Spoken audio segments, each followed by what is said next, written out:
there, tutors. This week is week 16 lesson. So today it is leading up to the Super Bowl and the Olympics. So we dressed up as a community for Spirit Day of sports gear. So that's why I am wearing a jersey of a player who hasn't played in a very long time. Go Cowboys. Anyway, so this week is week 16. As always, I start with a joke and a Bible verse, and I cannot find, there's my Bible verse. So this week, the verse is, "The Lord has done great things for us, we are glad." Psalm 126:3. The joke, why did the scarecrow win an award? Because he was outstanding in the field. I thought that was pretty good. I actually heard that on a podcast and I jotted it down. Opened in prayer. And then we did a real quick chart E and chart F review. So for this, in the lessons that I included with you, I just had the questions here. I called them out. I literally, just to save time. Sometimes the games can take too much time and it takes away from what we're trying to do. And because we missed last week because of weather, we did not get to do a Quitty quote together as a class. So I knew that was going to take up a chunk of time. So I really wanted to try to pull time from other places. So one of those was the review. So they just stayed sitting. And I told them, I was like, I'm thinking about chart E. You might want to look at chart E. And then I'd ask a question. My community is okay with Hershey Kisses, so I just tossed out a Hershey Kiss to whoever answered correctly, went through that, and then chart F pronouns, and then we were done with that. And anyone who did not get a Hershey Kiss, I gave them a Hershey Kiss at the end. So this week we are learning complex declarative S-Vt-DO-OCN. So on the board, if you can see behind me, well here, let me swap and I'll go standing. Okay, so on the board, I wrote out the new pattern, S-Vt-DO-OCN, and then we discussed what that stands for. So reminding them that the S is the subject, the V is verb transitive, the D is direct object, and the OCN stands for object complement noun. So looking at chart E, I also mentioned how we are now on the use of the OCN here on the chart, so they could see that as well. I also tied in how this is kind of similar to whenever we had the SVLPN and the SVLPAs, and how it, like whenever you had that diagonal here, your PA or PN, whatever you put here is kind of like pointing an arrow back to your subject, how it's renaming the subject. Well, it's kind of a similar idea today for the object complement noun. It's renaming. So whenever you have an S-Vt-DO-OCN, I kind of told them, basically, if you were to put like an equal sign, that this DO and the OCN are connected. This OCN is renaming, clarifying the DO, and the OCN will always be after the DO. Now we practiced that with a sentence that I had for the class. You can choose your students' names and come up with some fun sentences. So one of them that we had was the class named, and then you can put a fun, like one of the kiddos' names in your classroom. For this, I'll put my name, Lauren, president. Now, the class, so the class, who or what is this about? Well, it's about your class, so that's your subject, noun. What are they doing? So they've named, that's your verb. Named whom or what? Lauren. So that is your direct object, so that means this is the verb transitive. Now, again, kind of equal, Lauren is what? Well, she's the president then. So that's your object complement noun to that. So if we were to take that sentence and then diagram it, again, showing the kiddos on the chart, A, how the sentence diagramming looks for an S-Vt-DO-OCN. You have your S, and then your VT, your DO goes here, but then your OCN is also a diagonal line. And I kind of said the same idea, that it's pointing back though, but to here. So when we go to put this in, you have your class here in your subject.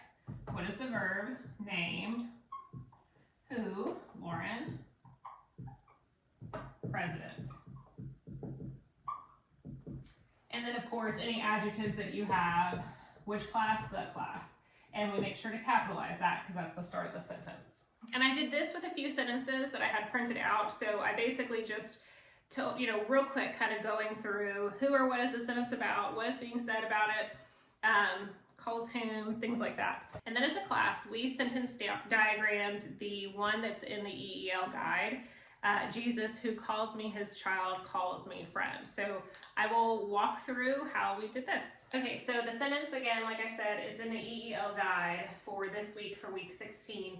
So basically everything I'm doing is the same thing that's in the guide, just walking the kiddos through. And I wanted to use this sentence so the parents could see it too, and then that way they can be reminded of it at home and how we did it. So Jesus, who calls me his child, calls me his friend. So again, determining that this is complex, everything is spelled correctly, punctuation's correct, going through the mechanics, all of those things. We have an independent clause, Jesus calls me friend, and a dependent or subordinate who calls me his child is going to be double underlined. So then we start with the independent clause and just walk through the whole thing. Whom or what is this about? Jesus, that is our subject, noun. And then the next question is what is being said about Jesus? Well, Jesus calls, that's our verb. Okay, calls him, well, me. And again, we had the conversation. It's not like calling on a phone, we're saying he's like renaming, calling the person the friend. So calls me is the direct object, which makes calls a verb transitive. Now, what is me equaling then? That would equal friend. So me equals friend. So that's your OCN. So here we have an S-Vt-D-O-OCN. All right, then the second, our subordinate or dependent clause, who calls me his child? Whom or what is this about? Who. So that is our subject pronoun. Who, what is who doing? Calls. Again, we have the same thing here. Verb. Calls whom? Well, calls me again. And then calls me what? Child. OCN. That is again renaming. So that means this is a verb transitive. His is an adjective describing whose child? His child. So then when we go to diagram this, we have an S-Vt-D-O-OCN. The independent clause labels first, and then below that goes any subordinate or dependent clauses. And then you will always put those in order. Independent first, and if you have two subordinate clauses, first one that comes first, and then the second one. So for this one, straight line, again, I like to just lay it out. So I have my pattern, and then fill it in. So I say my subject, Jesus, calls, there's the D-O, me, and then the O-C-N, friend. Okay? And then this who here is a relative pronoun. Okay, so the who is describing Jesus. So that's where we're going to connect this down. And then we have another S-Vt-D-O-OCN. So set that up. And then we plug that in. So we have who calls me child. And then whose child? His child. So that's going to come off child. Now, like I mentioned, we did not meet last week as a community for week 15. So that's the first week that you're introducing Quid Quo. So I wanted to make sure to spend a good amount of time fully explaining out Quid Quo this week with this sentence. But for the sake of time in class, we did not do the full sentence. We just did the independent clause. So we had Jesus calls me friend.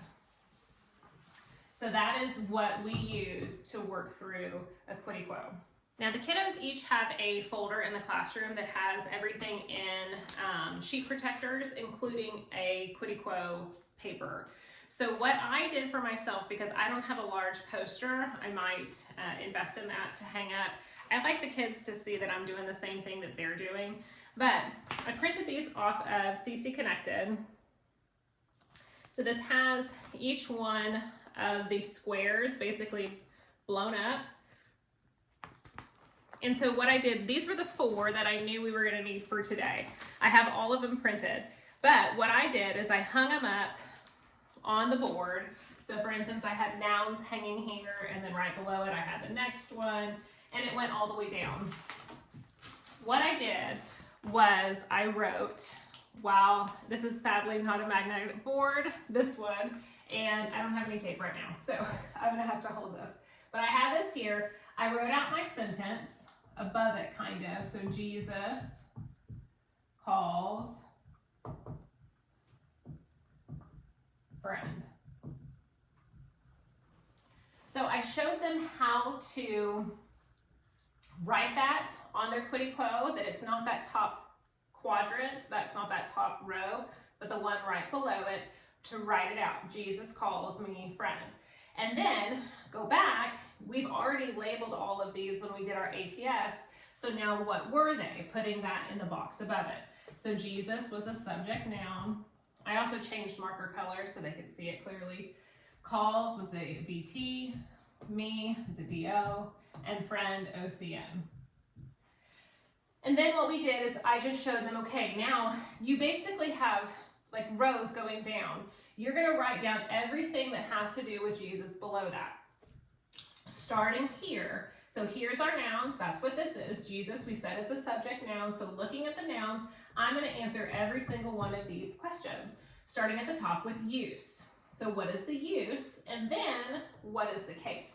So looking at, I told them to pull out their chart E.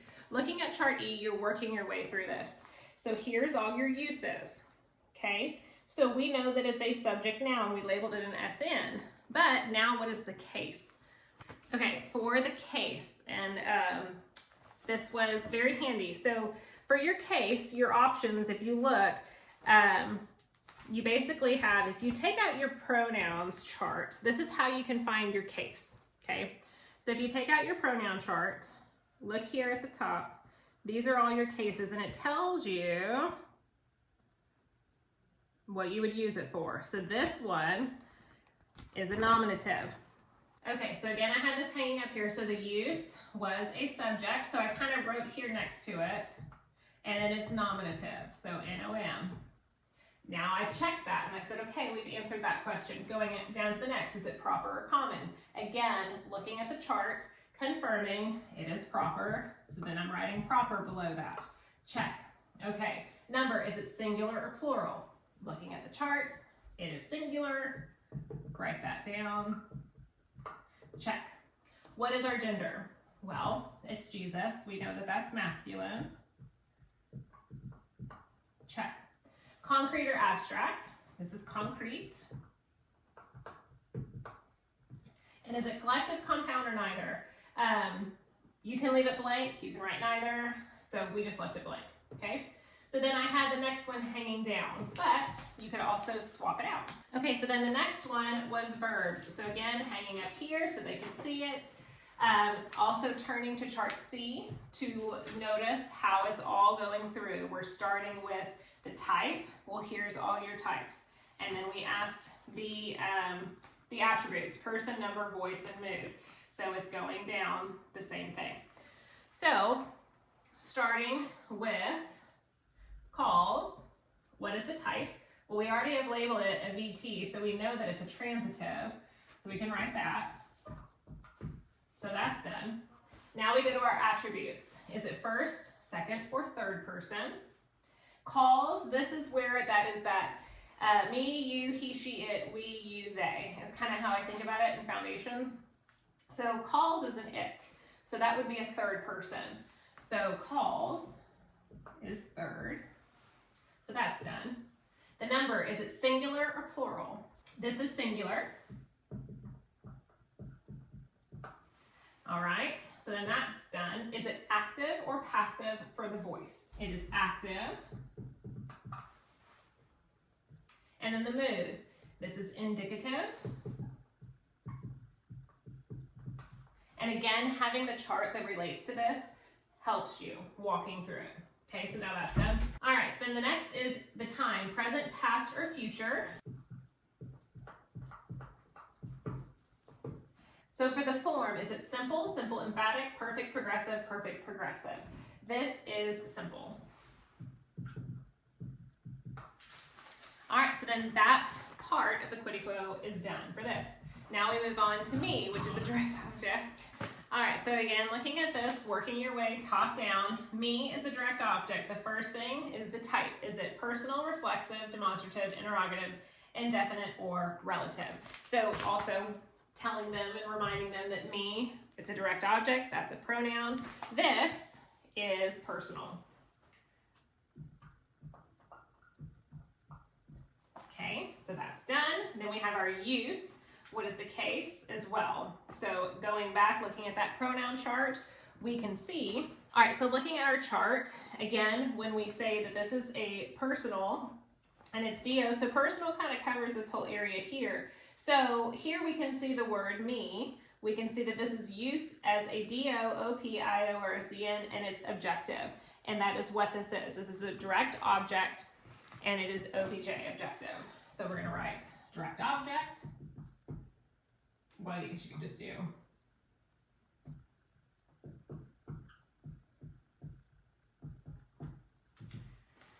all right, so then that's done. The next is our person. Is it first, second, or third? This is first person. Then our number, is it singular or plural? Singular. So then that's done. And then the gender. This is unknown because we don't know who me is. All right, so then me is now done. So now we move on to our OCN, which is the word friend, which is a noun. So we're going back to our noun chart. So starting back here again, the use, the case, and again, looking at your pronouns, this is objective, okay? So we're going to write, the first thing is the use. So we're gonna write object, complement, noun, and then objective. Then that's done. The next thing is proper or common. This would be common. So then check. The number, is it singular or plural? Well, this is singular. Okay. The gender, again, masculine, feminine, neuter, or common. This would be common. And concrete or abstract. This is concrete. And then again, we do not have collective, compound, or neither. You can write neither or just leave it blank. So that is how I walked the class through the quid quo just for this independent clause of that sentence, so they can kind of get a feel for it. We can kind of flesh it out together in class, and if there were any questions, we could answer those in class in real time. Okay, so once we were done with that sentence, then I had one more that we had time for. We did not go through the quid quo, but it's the king dubbed the squire knight because he performed bravely in battle. I wanted to do that one because it's been a long time since the kiddos, at least in class, have seen an adverb with bravely and how to diagram that, as well as a preposition and an object with preposition. So that we walked through. Then it was time for math, but right before it, I always like to try to give the kiddos a little stretch break before we move into the next subject. So we just took a second, stretch legs, go to the restroom, erase anything that we wrote, in our folders that we had, and just kind of take a minute to kind of get some wiggles out. For math, we played snake. If you have not seen this played out before, each one of our kiddos, again in their folder, they have this snake board basically in their folder that is in a sheet protector. It looks like this. And how we play is every student stands up, and then I have two dice. I roll them, and anything I get, let's say it's a 3 and a 2, the first thing that we're gonna do is multiply them. So what is 3 times 2? 6. So underneath S is where we start. You're gonna write 6. Okay. Now, you have to decide, do you wanna lock in the 6 points or do you wanna risk them? So if you wanna lock it in, at the bottom, you have like a total space down here that you can write your total amount. So if you wanna lock it in, you're just gonna be like, do that and put a 6 at the bottom. If not, you wanna risk that, then you're gonna keep standing and see what I roll next. The catch is, if a 1 is rolled, it wipes it out completely and you lose it all. So let's say I roll a 2 and a 2, okay? Well, 2 times 2 is 4. So then we add it up on the board. We say, okay, I can't write sideways. 6 plus 4 is 10. So now they have to decide, do they want to lock in 10 points or do they want to risk it? Okay, total it up. If you lock it in, sit down, whoever's still standing, roll. Oh, I got a 1 and a 5, so that means nothing. So they basically just kind of, they basically lost it all and they write 0 at the bottom. And then we play the multiple rounds to go across the word snake. And at the end, they total up all of their points and we see who has the highest number. Okay, I'm standing again because I'm gonna need this. So we moved into IEW then and just read papers. So we split into groups. And again, because we didn't meet last week, I let the kiddos decide. It was up to their parents if they added a second paragraph to the night's paragraph or not. But either way, 1 paragraph or 2, they were only to read 1 paragraph aloud to their group. And then as listeners were listening for all the dress ups and stuff. Then I took a minute to discuss our Faces of History event because we're kind of changing things up this year a little bit. So I just discussed with the families and the kiddos what we're doing clearly for Faces of History. Then we looked at the new style, which is the number 5 clausal opener. So we discussed that. Again, it's pretty laid out in the IEW what that is, and then the punctuation note that's in there. So made sure to mention that too. This is unit 7, so you're going to kind of inventive writing. You're going to get a mix. You're going to get, I had actually mostly who were excited for this unit. Some kiddos are not too thrilled. However, what I find, this is not just sitting there with no ideas, creating a fairy tale. This is inventive writing, but it's still structured. So for any kiddo who feels like this could be daunting, this is what we did in class to kind of flush through the ideas. So the way that I started it was first we read the prompt on page 173 to get going, talking about all the questions, who, what, when, where, all the stuff. And then because this unit, it's titled about the favorite amusements, that's what we're gonna look at. So something I did was say, okay, tell me some of your favorite amusements. So what we can do is we can write fave. You can do an abbreviation if you want, amusements. And I just kind of created a web. This is what the kiddos can do at home when they're coming up with their ideas. Just brain dump all the things. So what do you know? What can you think of? Well, what about Six Flags? Or Universal. We also have like SeaWorld, Disney World or Land, water parks,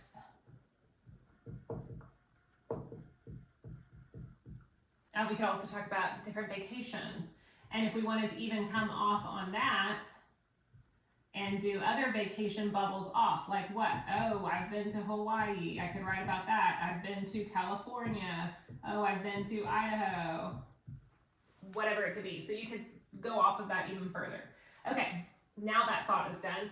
So let's talk about the next thought. What about your favorite entertainment? Okay, so now we're going to create another thought bubble. Okay. Oh, I love watching YouTube. Or Dude Perfect. Playing Xbox. Sports. And then you can even go off of that more and say, okay, soccer, football, and go on even more. Bowling, right? You could fill that up with all sorts of things. Crafts, movies, and on and on. Okay, last would be your favorite holiday. So again here, okay, we have like Christmas, Easter, 4th of July, Valentine's Day, just all of the holidays that you can think of that you love. Okay, so now what we have done is we have brain dumped. We have taken all of the knowledge that I have that I can think of for amusements, entertainment, and holidays. Now that I have this up there, what stands out the most? What do I want to write a paper on that I feel like I could have enough information to write about? So for class, we focused on something that everybody could know and could do, and that would be Christmas. Now, I did not have the kiddos write in their IEW a KWO, but we did a class KWO for Christmas and wrote that through. Now, whatever your kiddo may choose to write on, it's here, or your students. This was a fun way to kind of get it done as a class, and then encouraging parents and students to do this at home to get to that topic.